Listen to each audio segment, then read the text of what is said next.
Oregon State University is a land grant and sea grant institution that has on its faculty many women in science. In an effort to explore the status of women in science at Oregon State University, the University Theater produced the American premiere of Stacy Swedeen's The Feeble-Mindedness of Women, about the life of scientist Gertie Corey. The title of the play was originally used in 19th century pamphlets describing how women were too feeble for higher education. So the impetus for writing this play, I was living in New York, or a little bit north of New York, and when you're a playwright, you tend to hang out with other playwrights and talk, and it came to my attention that Ensemble Studio Theater, which is a pretty well-known and respected theater in the city, was holding commissions. Now, a lot of playwriting, you don't get paid. So the idea that, oh, a commission. And the commission was by Ensemble Studio Theater and the Alfred P. Sloan Foundation. And they were looking for plays that had to do with art and science, but really something to do with science. And I think that some of the reasoning behind that is because science itself is so creative, but few people perceive it as creative as it is. So I knew that there was this call for ideas. And at the same time, I had read this book by Sharon McGrane called Nobel Women in Science that was very moving. As I said, I've always loved to read, and one of the things of this book, there are interviews with all these women scientists, and there were these amazing stories that I had never heard. So I was very, very taken with that. And I thought, gee, and for whatever reasons, I thought Gertie Corey's life had lots of highs and lows, and that she herself was an interesting character in the way maybe not everyone else would have been on stage, because you look for certain characteristics. And I wrote the proposal and got the grant. And this was in the early 2000s. And then went away and read every book I could. Creative couples in science, Gertie and her husband Carl worked together. That was highly unusual. So I thought, well, this also is a love story. It's a love story of a woman in science, and it's a love story between a man and a woman. Then this play was done as part of, it was called First Flights.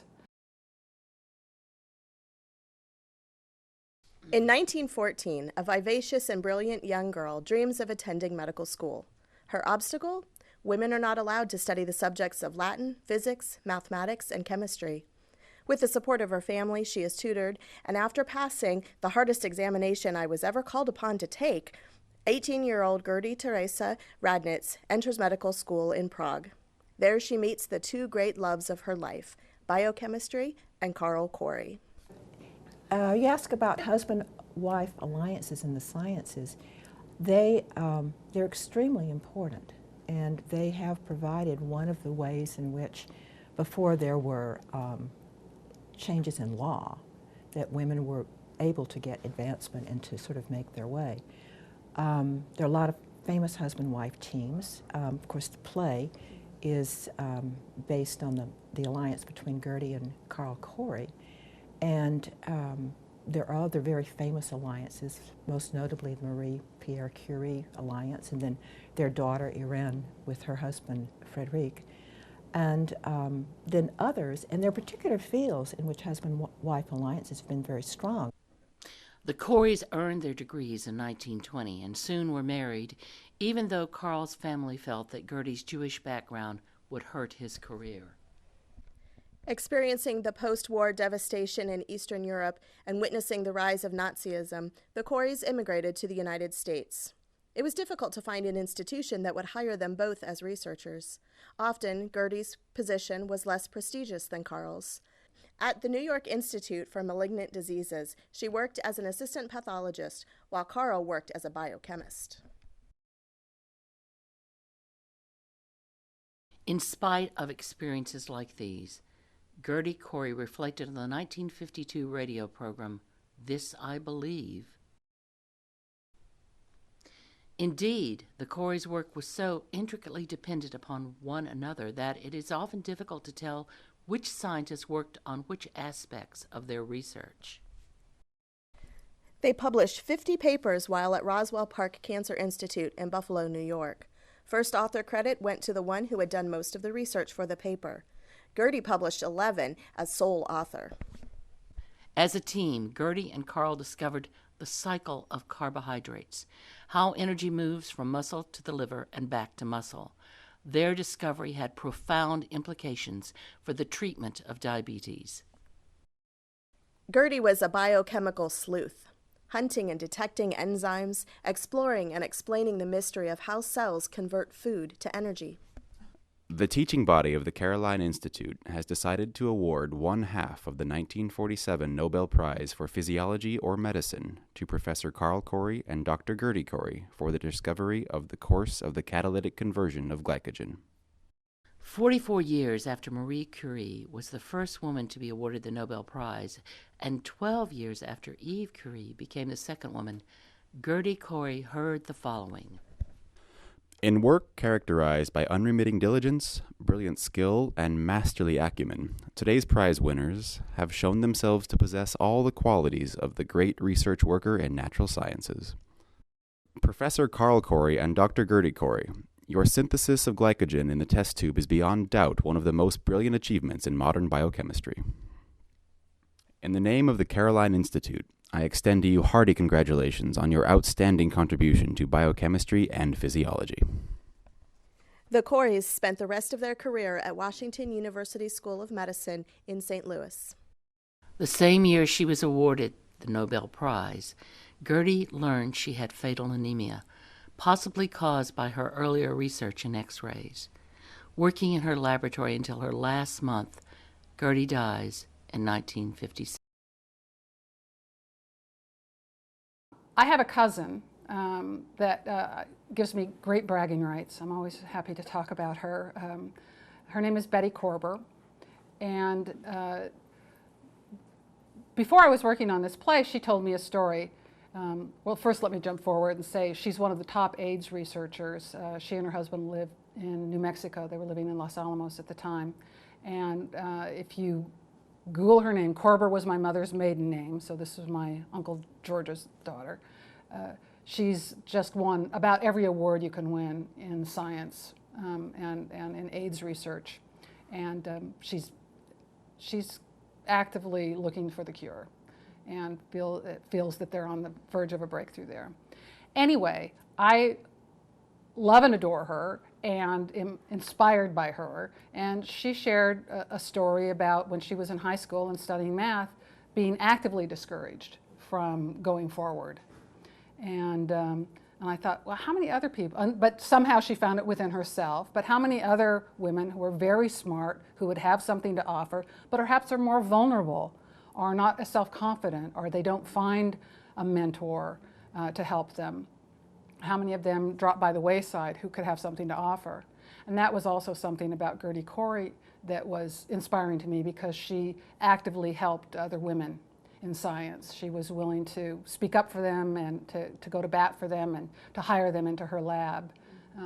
So I think it's also important that women support women. I feel that strongly.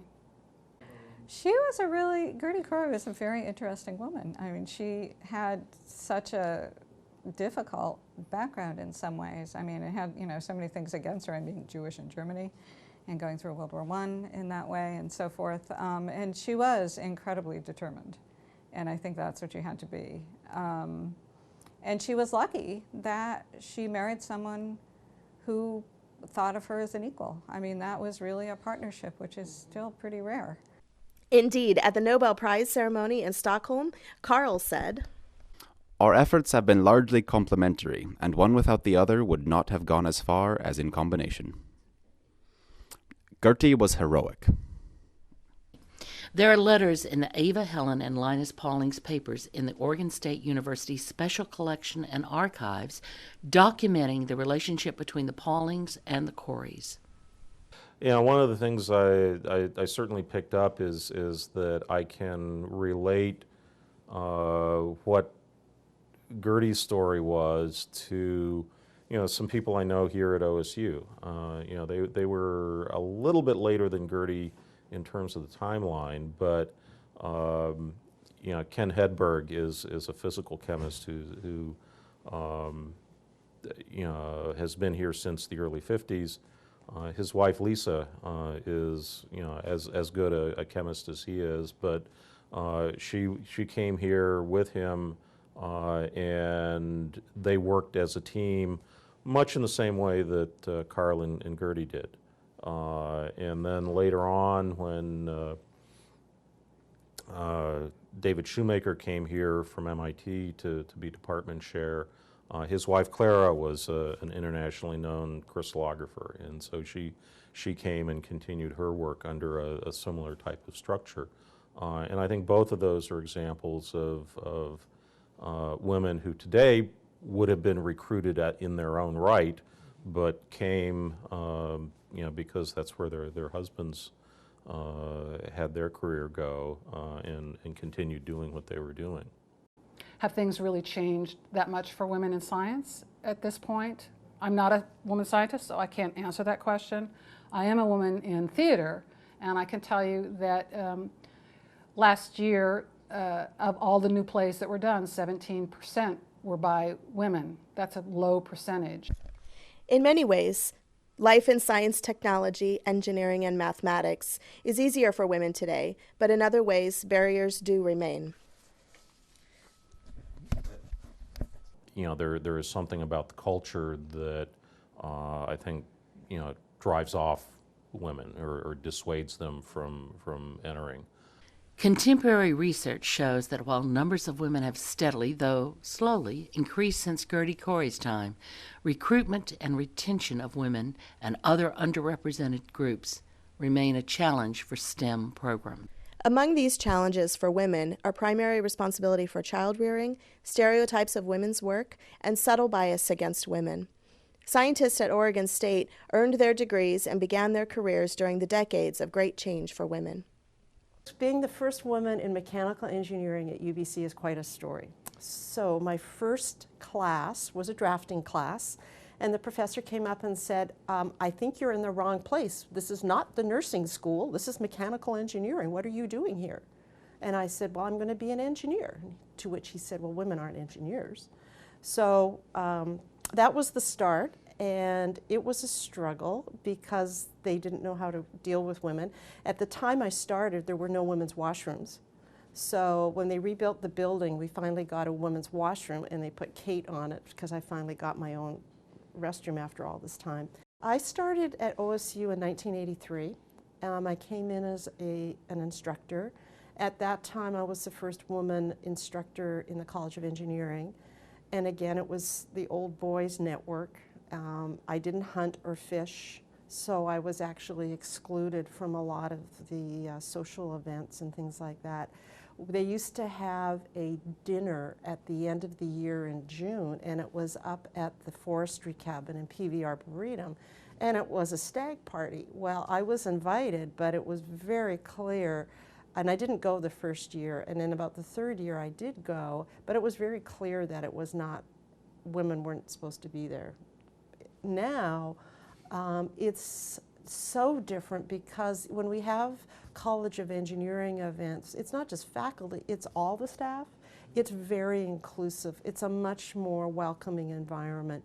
And I see this up at so many different levels in our classrooms, and then we have education programs that really recruit and go out to seek women to become engineers. So it's a completely different environment than it was in the 80s.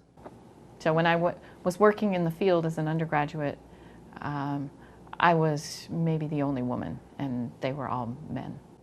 It was almost a stereotypical experience in terms of gender and science, women in the workplace stories, because he told me that he knew that my first loyalty would always be to my husband and my family, not to my profession and to the university. And as a consequence, I wouldn't be hired into a tenure-track position. So my background is a little bit different, and I'm not sure if you all know the history here. Okay, so I've speak to that. Yes. So my early research career was enabled by white male privilege, and at the age of about 50, I transitioned to be a woman and continue my research career as a woman. So I'm kind of a case control study in gender in the sciences. You know, as a male going through that research career, I was given advantages that I know women colleagues were not always. And it bothered me, and it bothered a lot of people. But oftentimes people were not willing to step forward and say something or do something about it, which was even more troubling. As a woman, attending, for instance, a scientific meeting, I would be, as a male going to a meeting, I would be part of a small group conversation. As a woman, I attended a conference shortly after transitioning, would enter into a group of people to have a conversation about some topic, and the conversation would kind of flow around me. So it was very, very interesting to see that change. In faculty meetings, I would make a point again, make it again. It might come up by somebody else, and then somebody would follow up on that. So all of the things that I'd heard from my women colleagues and my female graduate students, I began experiencing myself. Through sharing our stories, we continue to reclaim the history of women in science. There's not a lot of women faculty in chemical engineering, or probably in any engineering, and there are a few, and people hold up those few. I have a friend who's always introduced, and here's our new woman faculty, right? They would never say, and here's our new black faculty. Right? They would never do that, but certainly here's our woman faculty. Right? So that's kind of, we had a guy there who was really quite kind of dominating, leader of the whole lab, and he was very angry that I got a faculty position, and he used to, can I use a bad word? He would tell everyone who listened all the time that the university that I went to was on a cunt hunt, and and that's how I got that job. In 1957, a young woman applied for admission to the College of Forestry.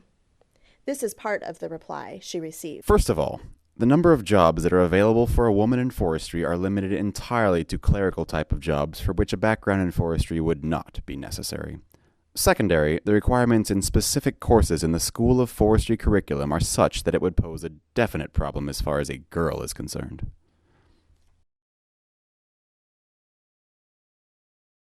It has gotten better for women in science generally since, say, 1950. I think there's still a ways to go, but I think it's definitely improved. And I think there are more women in the life sciences than in the physical sciences and mathematics. Well, I think I learned as an undergraduate working in, with a bunch of men, that almost always it comes from a position of ignorance. Not negative ignorance, just it never dawned on them that maybe they had expectations for me that were different from men. And so if you bring them up and you just say, well, why can't I do this? Or I could do this, then they usually agree. They say, oh, okay, that would be fine. We probably are close to parity in gender recruitment. There are pieces or areas of chemistry where I think there are some social pressures one way or the other, but simply from the numbers I see, I think the undergraduate population is, if not at parity, then very close to parity. I think chemistry is at the center of a lot of different sciences, and so there are, I think this is more anecdotal information, but the biological sciences, I think, tend to have a heavier concentration of women attracted than men, whereas the more physical sciences, physics, engineering tend to draw more men than women. Chemistry is right at the intersection of those, and so we describe it as the central science, and so I think that there are interesting and attractive things about it that still draw people, regardless of what their biases are to begin with. I actually didn't really notice anything gender specific when I was an undergrad. I mean, I took a women's studies course, and I definitely noticed things about, the culture and the world around us, and how we're definitely not finished evolving towards the ideal of equality. But we're still doing pretty well, at least in science, because at Northern Arizona University, exactly half of my instructors were female. So it was a 50-50 ratio. In fact, my organic chemistry teacher was a woman, and I was very surprised when I came here that one of the instructors said, "Oh, if you go to be an organic chemistry teacher, you'll have a lot of opportunities and stuff, and they'll be wanting to have you do demos." And I was just like, "Why? Is that unusual to be a woman in organic chemistry?" And she said, "Yeah, it's one of the chemistry divisions that has the least amount of women in it." So it's kind of surprising because I learned from a woman. So we, the science-based engineering, which is chemical, biological, and environmental, tend to have more women. Actually, not tend to, they definitely have a much higher percentage of women than the other engineering disciplines, especially like mechanical and electrical, have much lower percentages of women than bioenvironmental and chemical. Bio and environmental are among the highest percentages of women, and now I teach in the bioengineering program, undergraduate program. So I think we run up to 30% overall women in our school, although it does fluctuate. What about graduate? In graduate, I don't know the numbers, but certainly less. Mm-hmm. Certainly less women. Yeah. You've been involved in recruiting, haven't you? Our current graduate population is about 40% women, so there's a bit of a drop from parity as we go there. And to be honest, I don't know that there's any one set of reasons that explains that. There is very, very little women in nuclear engineering, and we take a lot of our classes with mechanical engineering, and there's very few women in mechanical engineering. So I'm one of 2 girls in my year for nuclear, and there's 50 of us. My first academic position was in '98. There was no women in my department, and I'm not really sure if there ever had been a woman in that department. I don't remember anyone ever saying there had been a woman in that department. So then I started looking, and I was really surprised to find out the first woman hired was the wife of the head, and she was there just a couple years, and I guess they both left. So she didn't get tenure or anything. The next woman brought in was a full professor woman as the head. Wow. And she just stayed a few years and left. And then the next one was brought in when bio came in 2005. And she's a untenured, or she's a tenured, she was tenured when she came in. She has not received full professor. And the next one was me. So I was the fourth. And I was brought in tenured. So, and then we had someone brought in who had worked in a different department but came in an environmental part, and she was untenured, and she did get tenure in our department, and that was in 2009, and she was the first woman promoted in our department ever. And my experience really is that I'm one of 2 to 3 women in the class. It's not a problem for me. I don't mind, being outgoing or anything like that. And even, the fact that I'm a woman doesn't always make me stand out the most. The fact that I'm not your typical physics female actually makes me stand out even more. I wear dresses a lot, and I have a lip ring, and I was in theater, so I'm more outgoing and that kind of a thing, and it doesn't really fit the typical, mold of a physics student. Being drawn to study science crosses gender boundaries. I know going into college I was kind of apprehensive about it because I was worried that that my experience in college in general was going to be, you know, a little bit like it was in high school. I was kind of picked on in high school for being a girl and wanting to go into science and stuff. But as I got into geosciences and into the university, they've been really, really supportive and really, I'm trying to find the right words, I'm sorry. They've been really supportive in trying to get me to my goal of graduating and getting a career. There's definitely been more men in the classes, especially in the big like prerequisite classes like the 200 and some of the 300 level courses. It's definitely male dominated, which is sometimes kind of intimidating, but. So how do we continue to attract and retain women in scientific fields? I think starting young for girls is important, and I think actually because girls, and I can remember myself, you know, when I was 8 or 9 years old, that doing science didn't seem daunting, and then suddenly puberty hits and it's kind of, you don't want to do things that aren't feminine. And this idea that it's somehow too hard or something, whatever. So I think the time, yeah, really to get girls is somewhere between 9 and 12, 13, that's really the critical period when they start thinking, oh, I can't do things because I'm a girl. Because I think when you're little, you don't make those distinctions.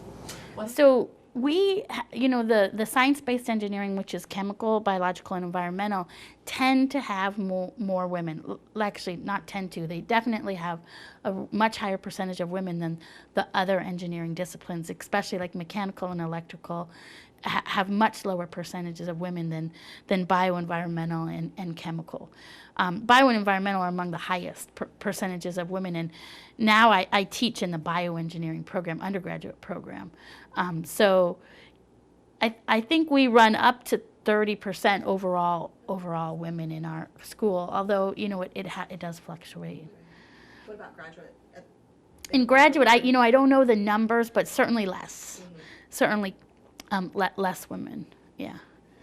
You've been involved in recruiting, haven't you? I would say, at least for the organic chemistry students, they have a Wednesday night meeting where all of the graduate students, first year and from across the board, pretty much anyone who's still, any PhD student at Oregon State University, they go over various synthesis papers, and I think one time I counted them up just to see because I was curious. It was about 5 out of 25, 5 women out of 25 total people present at the meeting. So